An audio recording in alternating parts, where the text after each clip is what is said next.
So we hear all of this talk about being in the flow and how we need to achieve flow in order to be living our best life. So today we're going to talk about WTF does it even mean to be in the flow, and how can we possibly achieve that as a busy parent? Tara, over to you. What are your thoughts?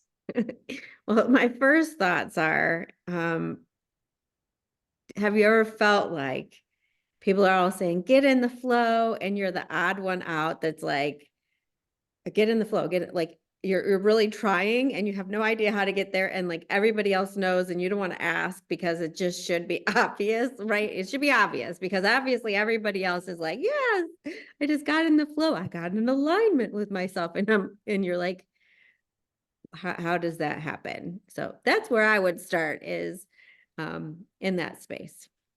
What are your Yeah, absolutely. And I think that one of the things you said, two things that I think are very important. Number one is there's a sort of a hint that it's supposed to be like work related, like you're Mhm. supposed to be doing something, and that's what in the flow means. And then you said, get in alignment. Mhm. And I don't think that everybody realizes that those things are the same. So Mhm. tell me more about what it means to get in alignment and how that relates to flow and how you support people doing that. Yeah. So in alignment first starts with actually knowing yourself, which I think that there's a lot of people trying to get in alignment with an idea of what Mm, would be right instead of getting into alignment with yourself. And so for me, it starts with getting into the body, really getting into the body. And how I do it, we've done it before, is like doing the Muse method, breathing in and actually bringing touch and closing my eyes so I'm not so much in my head. Because what my mind thinks is usually somebody else's idea. And my same thing with all my clients is like somebody else's idea of what it would be in alignment for myself. So it's really being in that place first before I even have an idea. And personally, I think that is the slot, right? Like there's, as soon as you slot into yourself, everything else starts to flow mm. and it doesn't become so trying and so difficult because you just come from the place of you instead of an idea of what you should be. What are your thoughts? Yeah, that you've nailed it right there. That's 100% it. Like I feel like most of the time what I do is what I feel like I have to do. Like you talked about somebody else's idea. I call that our mind BS, right? And we think that we have to do all of these things and it leaves us stressing with, "Oh my God, I have to do this, I have to do that, I have to do this." But most of it, 90% of it is mind BS. We don't actually have to do those things. And we can sit in our power to flip that. And so I feel I need to do everything in frameworks. That's how my mind works. I feel there's three pieces to flow. And number one piece is just like you were talking about, getting connected to yourself, realizing, who you are and what you stand for. And number two is feeling like you're in charge of your decisions. Like you get to choose every moment of every day, not somebody else's definition, not your mind BS, not what you're told, but you actually get to choose. And the third one is that feeling of a sense of purpose, like you are moving towards something, like your actions matter. And so when we have all of those things, then we can start feeling like we are in the flow. And one of the things that I find most interesting is we always talk about work. We talk about like flow being something that we're doing. And if only I didn't have to do my work, and if only my kids weren't so demanding, that I could do something that matters to me and I could be in the flow. And it has nothing to do with work. It could be resting. It could be sitting there enjoying the sunshine. If you feel like you're connected to yourself in that moment, that moment of rest has purpose, and that you're in charge of the decision to sit there and fill your cup with that, fresh air and outside stuff, you can be in the flow in those moments. It's like a universal energy flow more than a outpouring of your genius into a task that feels fulfilling to you. Do you agree? Mhm. I do. And I love some of the words that you used. So get to is, powerhouse words. I'm so much about languaging. And one of the ways that we can find whether we're actually in the flow and in alignment or not is to look at our own languaging. Like, so instead of saying it inside your head, say it out loud. If your languaging is should or have to, generally you're not in alignment with yourself. And some of this we have to adopt some new languaging. Does it feel like I get to? Right? Mm, Does this feel like I get to, or does this feel like I should or have to? And if it feels like I get to, and I'm still not choosing it, how do I give myself permission as a grown sleep adult to do, right? Like, why are we not looking for ourselves to give ourselves permission to do the things that would really put us in alignment, which would really fill our cups up again, replenish us so that we can go and still get to do the other things. I think some of the other things that we do in life feel like have to's and shoulds because we're so depleted. yeah, So I yeah. liked that. And then the other word that you said is that we matter. Mm. And I truly believe that if we don't matter to ourselves, that we attract people who reflect that, that mirror that. And so until you are willing to take the step and say, I matter, I'm going to see what I get to do, what would replenish me, you're never going to find people who also want to pour into you, and you're not even going to let them. So I think those are some really powerful things that we get to do for ourselves, and powerful things that actually change the trajectory of our lives. So, yeah. Yeah, I love that tool that you just said of the languaging, if you say it out loud and notice those things, that is a great way of, figuring it out and starting to allow yourself to choose a different path.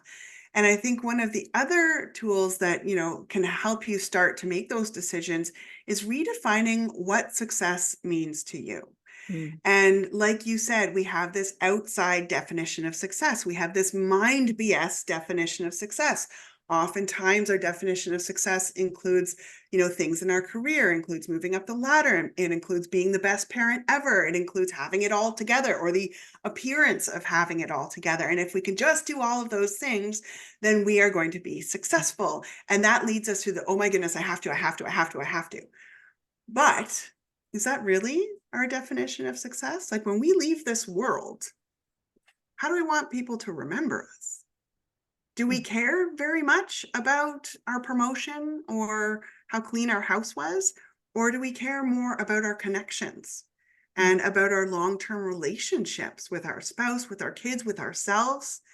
And so in that moment when we can start saying, you know what? A successful life means something completely different than what I was told to believe my whole life, then we can start using those I get to, right? It's when we define success as having balance and putting ourselves first and feeling happy, then all of a sudden, those things that we do to fill our cup is success and mhm, not selfish and not taking away from the other things. mhm, And those moments where we are with our kids and we feel like everything is, maybe too much, we can redefine success and say, you know what? I get to, in this moment, make a choice. I choose mhm, how I show up. I choose how I show up for my kids and for myself. And I get to act that out. And I think a big part of that I get to is almost like cherishing or delighting in the action that you choose.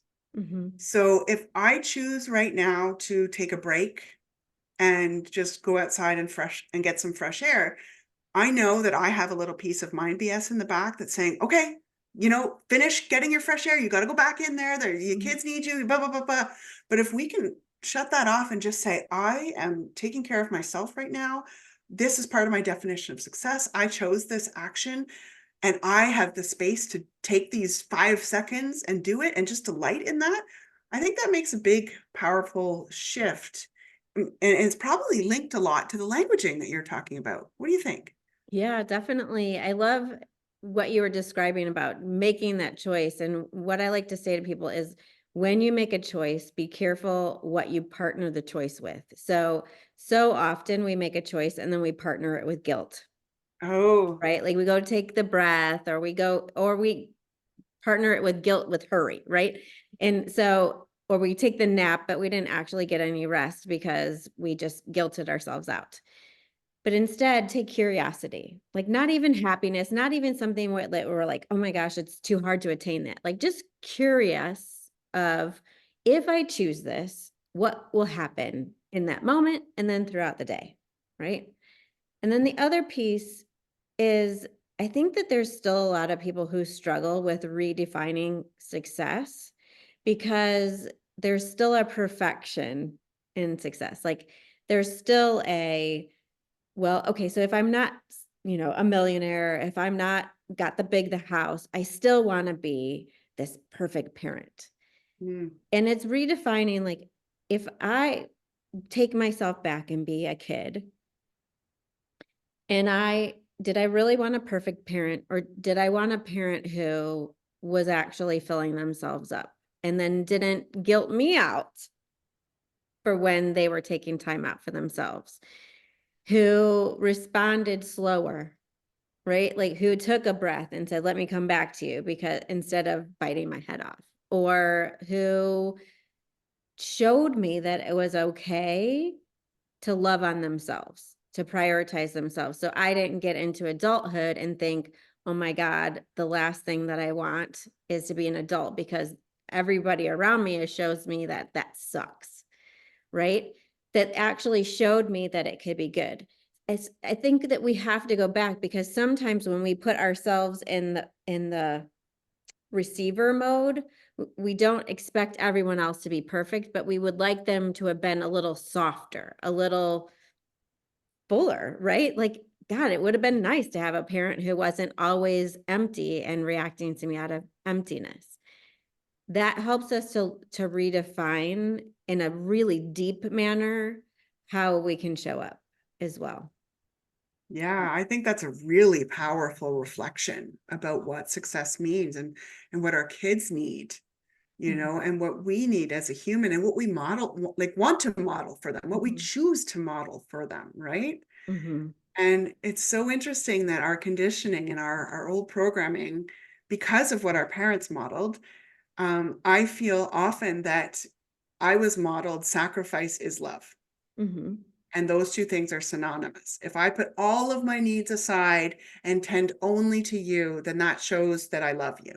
mhm, But like you said, that turns into depletion. And is there another way that we can meet the needs of the people around us, show them for sure that we love them, but also meet our needs so that we can show up in a way that aligns with how we want to parent? We show up in a place where we're feeling fulfilled, where we have the patience, where we have the ability to make those cognitive choices about how I want to respond to this situation instead of showing up from a place of I'm empty, go away, I mhm, can't mhm. handle it, I can't handle you. It sends such a different message. And so I love that idea of going back to when you were a kid and what did you need? That's very, very powerful. Absolutely. And I also think, in like, we never really arrive, right? Like, I think we have moments, and you and I have both talked about before, like, there can be the default go back to programming, like, and it's not necessarily always the outside programming, but it's just where we used to, process from. Mhm. And I in the moments where you maybe have been successful for a while parenting and coming from this place of I get to and nurturing yourself, and then you find yourself in a state of emptiness and Mm. possible reactivity, it's in that moment to take a breath and go, oh, thank you to your body. You've let me know I'm empty. I'm not full of myself in the best possible way. And I need a moment. Right? And instead of, so to me, that's kindness of self, that we are never going to arrive, that we're always going to do it right. Mm. But kindness to come back to, oh gosh, I need a moment because this is okay. Like it's okay to have a moment where I reacted and everything inside me is telling me that this isn't right. And it's also one of the things that I've given my kids permission is to really let me know when I'm not being myself. Mm, And it's wild that when you give them permission and you respond with thank you, they really do it kindly. So they might look bewildered, right? So there's been times where, especially my oldest son will say to me, "Hey, mom, like what's going on? You seem off, or you seem edgy, or you seem whatever." And somehow I've taught myself to always say thank you because I see it as a kindness, mhm. both from my own body, but also from another person, that they're saying, "This isn't you. So whatever you got to do to get back to you, that's what I'm looking for." Yeah. So I personally think it really is helpful because if I'm just expecting myself, I can go too long in that space and not realize, and then it has a bigger effect even on myself, even if it's all alone, than I would like. So I love when people can reflect back to me, "Hey, what's going on?"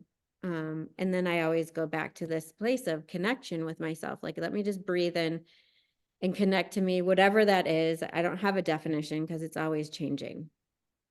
Yeah. Mm. Yeah, I love that because you're not only deepening your connection with yourself, you're deepening your connection with your kids, Mhm. right? You're showing that trusting relationship. And it also feels like you are showing them that it's okay not to be perfect. It's Mhm. okay to get off track. We all get off track. And so I love the idea, like you were talking about, the languaging around the word success and, all of the programs and the mind BS that comes with that word. And I intentionally keep that word. I intentionally use that word because I feel that I just want to link something different to it. Mhm. And so I think it's important, like you're talking about when you've had a bad moment, our first thought is, I was unsuccessful, Mhm. right? But you have the power to choose. You get to choose your next action. Mhm. So if you are coming from this place of success, like, even just going back, like you were talking about, to have your, going back as a child, do you want a parent that models perfection? Does that give you permission to be human? Heck no. You want a parent who models humanity. So, holy cow, I was successful. But what's my next decision? What's my next step? How do I want to show up in the next moment? And Mhm. that's the big power of flow and the big power of that choice and the redefinition of success, because now you can say, oh my goodness, I have the opportunity. Now I get to show my kids humility. I can show my kids how to repair, broken situations. I can show my kids how to apologize. I can show them communication skills. And you get to show up in that powerful way that both models for your kids that no, everybody's human, nobody is perfect. Success does not mean perfection, Mhm. right? And you get to show them how to mend that, how to take steps in the moment to continue your connections, even though we're not perfect, and continue to love each other through our imperfections. Mhm. And I think that that is a powerful thing to do in front of our children.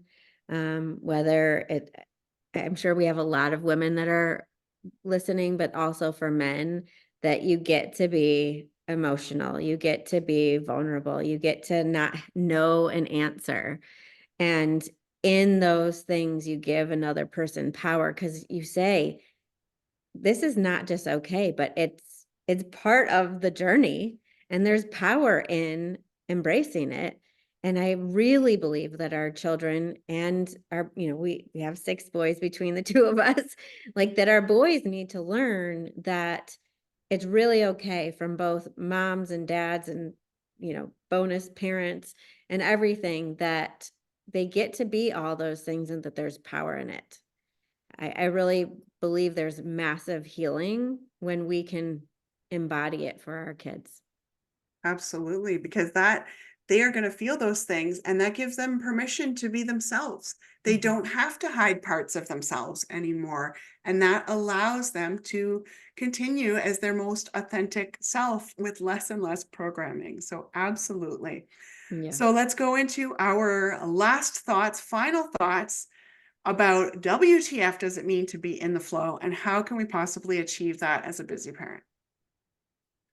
Gosh, like the last thought that you had about giving kids that choice, but you were making this point earlier that in that awareness, you always can take a next action. Mm. I think us embodying the flow also shows them that they don't have to stick in anything. So there's a lot of times where we're like, we stick in the muck, right? Like you're sad or depressed or you just don't know and you just stay there. But the next thing is like, okay, so I have permission to make a choice. What is the next action that I want to take? And by embodying all that authenticity, all of that, we show them that the next step comes from the space of belonging and that they don't have to stay in that rut. So, I guess my biggest thing is like, this is how we all function as a community by being your most authentic self. It really does serve. Because if you're a giver, you want to serve and give. And this is the greatest way that we give. Oh, that's beautiful. And talking about languaging, flow by very definition is the opposite of stuck. It's the Mhm. continual movement, right? Mhm. That's what flow means. And so I love that you ended with that and how it links to the languaging that is so critical to how you support people. And so my last thoughts of WTF is flow is it's to me those moments where you feel connected to yourself, connected to your purpose, and that redefined definition of success Mhm. and how you can feel in charge of where you move next, where you move next. What decision are you going to make next? What action are you going to take next? Are you going to fill yourself? Is this a moment where you need to fill yourself? Is this a moment where your energy flows out into the love on the other people? It doesn't have to be just one thing, and it's continuously evolving and flowing.